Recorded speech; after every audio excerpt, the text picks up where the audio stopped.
a gente assumiu o Grêmio em 2003, né? E aí a gente tinha a Rádio Plínio já, a gente não implantou a Rádio Plínio, já existia. Só que a gente fez diferente, que a gente colocou um esquema de rádio FM na Rádio Plínio. Que a rádio, o que era a Rádio Plínio? A Rádio Plínio era o circuito interno de som da escola. Tocava lá dentro do colégio. E tocava lá dentro do colégio. Daí que a gente fez? A gente criou programas, a gente foi atrás de patrocínio. Na época a gente foi atrás da PBF, de um monte de empresa pequena que dava um dinheirinho pra gente manter o projeto. E a gente tinha um projeto que entrevistava os professores toda quinta-feira de manhã e à noite, se eu não me engano. E a gente colocava um esquema de programação musical mesmo, sabe? De curadoria. Eu fui uma vez lá na época no intervalo. No intervalo da noite. Você foi fazer um programa... Não, foi na manhã, não foi? Foi à noite. Eu lembro, porque, nossa, o pessoal da noite, você não tocou rap. O pessoal da noite ficou revoltado. O pessoal da noite. Ixi, mano. Aí a gente convidou uma Matraca, né? Nessa época, pra fazer uma programação lá com a gente. Eu, Kaká, Frango, Kleber e a galera. 15 minutos de intervalo. Você toca um rap, acabou. Você tá começando a tocar Aí, mas o pessoal da noite, não, o pessoal da noite queria que tocasse rap. E a gente tinha que tocar, né? Porque vai fazer o quê?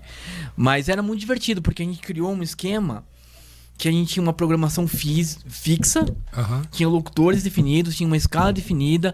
Eu vinha muito de São Paulo, tudo que tocava em rádio em São Paulo antes, eu trazia, né?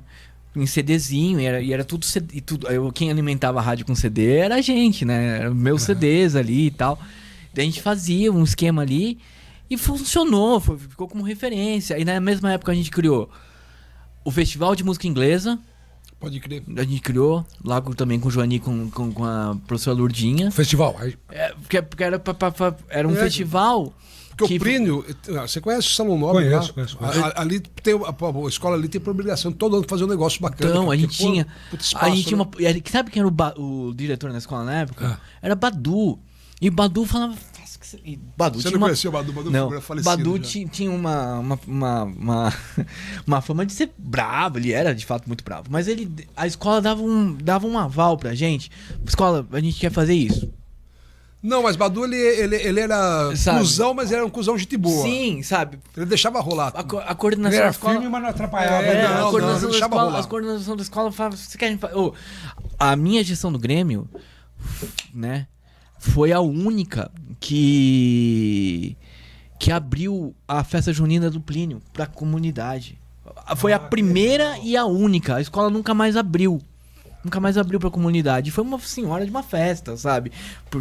Deu muita gente. A gente fez parceria com a KPM, GCM. Fomos lá conversar com o Milaré na época, que era o prefeito. Ó, a gente precisa disso aqui.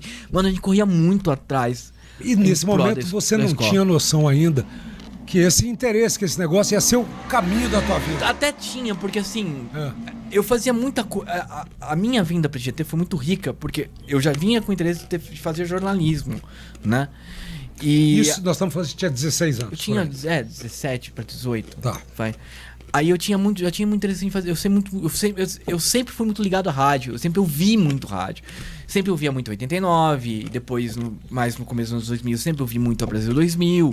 E eu não era que eu ouvia só porque eu era ligado nas músicas. Você é da última geração, acredito que consumiu rádio, né? Sim. A minha geração acho que é mais consumia da isso, forma né? mais orgânica, né? Mas uma pergunta, a Brasil 2000, por exemplo, alcançava aqui? Não, né? Não alcançava. Mas 89 sim. Sim, mas a 89 tinha uma rede, tinha uma emissora 89 sim, mas a Brasil 2000... A Brasil 2000 não, mas... do lado da minha casa, o Sumarezinho ali, sim, né? Mas aí eu ouvia porque eu tava morando em São Paulo, né? Então, meu último grande ano da Brasil 2000 foi meu último ano em São Paulo antes de vir pra cá pela primeira vez, né? Então... Eu não escutava música, eu não escutava rádio só por causa da música, porque eu queria entender como aquilo lá funcionava. A Rádio Santo André, ela era conhecida aqui. A 97. A 97 era uma rádio, foi a primeira. Mas sabia que existia, a primeira rádio rock, né? Do estado de São Paulo foi a 97, né? Aí depois o prédio muito louco ali, né? Que era aqueles discos lá, bonito que a lá no Santo 89 André. era a rádio rock, só que a Brasil 2000 ela era mais alternativa. Ela era mais. Ela era clássico, né? Ela tinha um esquema de. A história do Brasil 2000. A 89 ela começou bem metal, né? A 80... Aí eles deram uma. Ela foi popularizando. A 89 fez agora, dia 1º, 40 anos, né? Aí um amigo, né, o Ricardinho, ele foi o primeiro estagiário da rádio. E ele foi o cara que foi responsável por montar a programação da primeira hora da 89. Daí ele postou essa semana a ficha da primeira programação da 89. A rádio começou tocando Nós Vamos Invadir Sua Praia do Traje. Do traje. Né?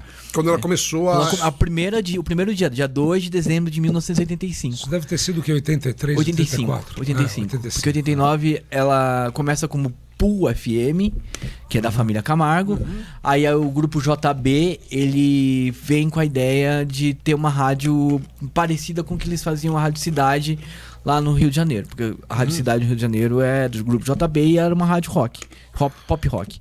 Então a 89 é uma vira rock pela parceria entre o grupo JB e a 89 lá de São Paulo, já que o grupo JB já tinha a Rádio Cidade mesmo. Aí vem o Mallorca para cuidar da 89 como rádio rock, e daí ele chama o Paulão da Velhas Virgens e o Ricardinho do Quem Não Faz Soma, com quem eu trabalhei por 11 anos, para serem os dois primeiros estagiários. Eles faziam faculdade junto com o Mallorca, né? O Mallorca era o professor, eles chamaram os dois. Mas a sacada que a 89 teve foi muito boa.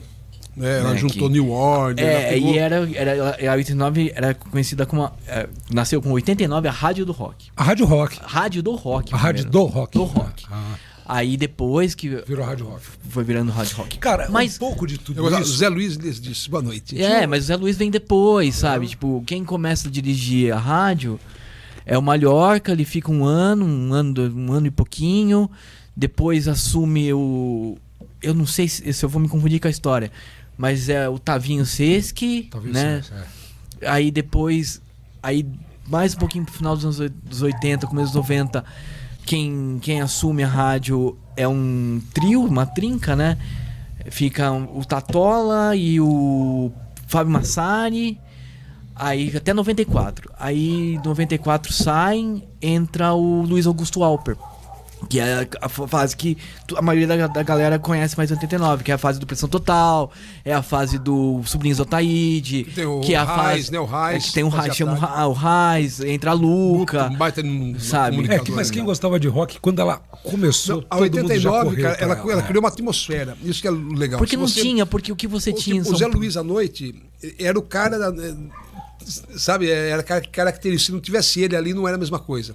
A 89 ela conseguia, parece que, colocar a pessoa certa no lugar certo, com a linguagem certa, cara.